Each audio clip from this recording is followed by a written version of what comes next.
नमस्कार, मेरा नाम है नितेश और आज मैं आपको संविधान के अनुच्छेद 311 जो कि हाल फिलहाल में चर्चा का विषय बना रहा उसके बारे में बताने जा रहा हूँ। ये चर्चा में क्यों था ये देखते हैं। हाल ही में एक पुलिस अधिकारी को मुंबई पुलिस आयुक्त ने बिना विभागीय जांच के संविधान के अनुच्छेद 311 sub clause 2 sub clause B के तहत सेवा से बर्खास्त कर दिया था। इस वजह से ये चर्चा में बना रहा। और प्रमुख बिंदु देख लेते हैं। 311 क्या होता है। अनुच्छेद 311 सब क्लॉज 1 कहता है कि अखिल भारतीय सेवा या राज्य सरकार के किसी भी कर्मचारी को अपने अधीनस्थ प्राधिकारी द्वारा बर्खास्त या हटाया नहीं जा सकता जिसने उसे नियुक्त किया था। और अनुच्छेद 311 सब क्लॉज 2 कहता है कि किसी भी सिविल सेवक को उस जांच के बाद बर्खास्त या हटाया या उसके रैंक को कम नहीं किया जाएगा जिसमें उसे आरोपों के बारे में सूचित किया गया है और उन आरोपों के संबंध में सुनवाई का उचित अवसर दिया जाएगा। मतलब ये है कि कोई भी अधीनस्थ प्राधिकारी उसे बर्खास्त या हटा नहीं सकता जिसने उसे नियुक्त किया था। और दूसरा सब क्लॉज 2 का कहता है कि जिस आरोप में के बारे में उसके ऊपर सुनवाई चल रही है उसमें उसको पूरा अवसर दिया जाएगा। अनुच्छेद 311 के तहत कौन कौन संरक्षण में आता है। संघ की सिविल सेवा, अखिल भारतीय सेवाओं और किसी राज्य की सिविल सेवा। संघ किसी राज्य के अधीन सिविल पद धारण करने वाले व्यक्ति अनुच्छेद 311 के तहत दिए गए सुरक्षात्मक उपाय केवल सिविल सेवकों यानी लोक सेना अधिकारियों पर लागू होते हैं, वे रक्षा कर्मियों पर उपलब्ध नहीं हैं। मतलब ये जो लोक सेना अधिकारी होते हैं मतलब आईएएस, आईपीएस, आईआरएस या एसपी, मतलब जितने भी लोक सेवक हैं उन्हीं पे ये लागू होता है।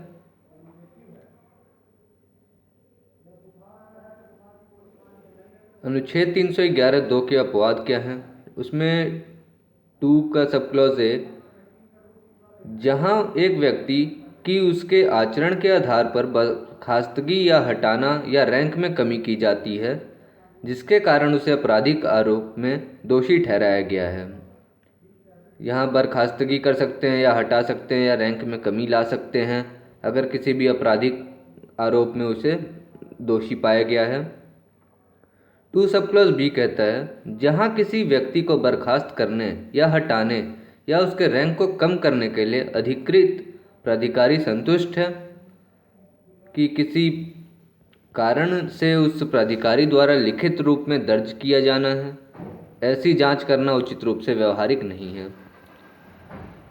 सब क्लॉज सी कहता है जहां राष्ट्रपति या राज्यपाल जैसा भी मामला हो, अगर संघ का है तो राष्ट्रपति, राज्य का है तो राज्यपाल, जैसा भी मामला हो संतुष्ट हो जाता है कि राज्य की सुरक्षा के हित में ऐसी जांच करनी उचित नहीं है तो वहाँ ये अपवाद होते हैं। अनुच्छेद 111(2) के उपखंडों के प्रयोग से संबंधित अन्य हालिया मामले। और भी क्या मामले हुए हैं।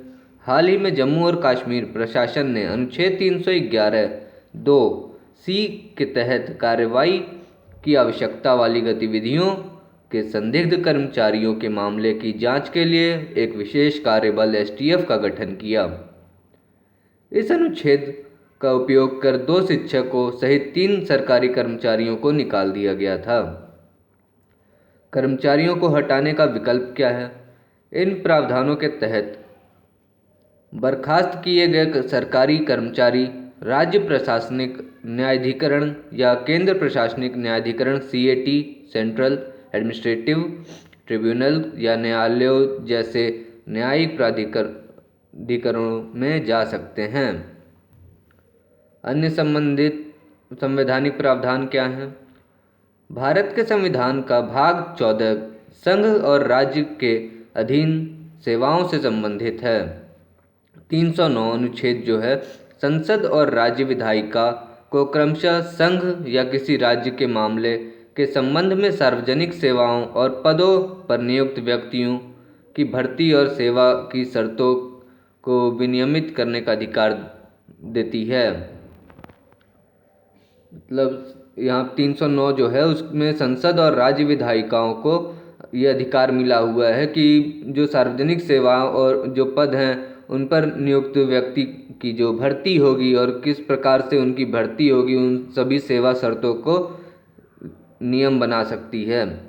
अनुच्छेद 310 के अनुसार संविधान द्वारा प्रदान किए गए प्रावधानों को छोड़कर संघ में एक सिविल सेवक राष्ट्रपति की इच्छा से काम करता है और राज्य के अधीन एक सिविल सेवक उस राज्य के राज्यपाल की इच्छा पर काम करता है, लेकिन सरकार की यह शक्ति निरपेक्ष नहीं है। अनुच्छेद 311 किसी अधिकारी की पदच्युति में कमी के लिए राष्ट्रपति या राज्यपाल की पूर्ण शक्ति पर कुछ प्रतिबंध लगता है।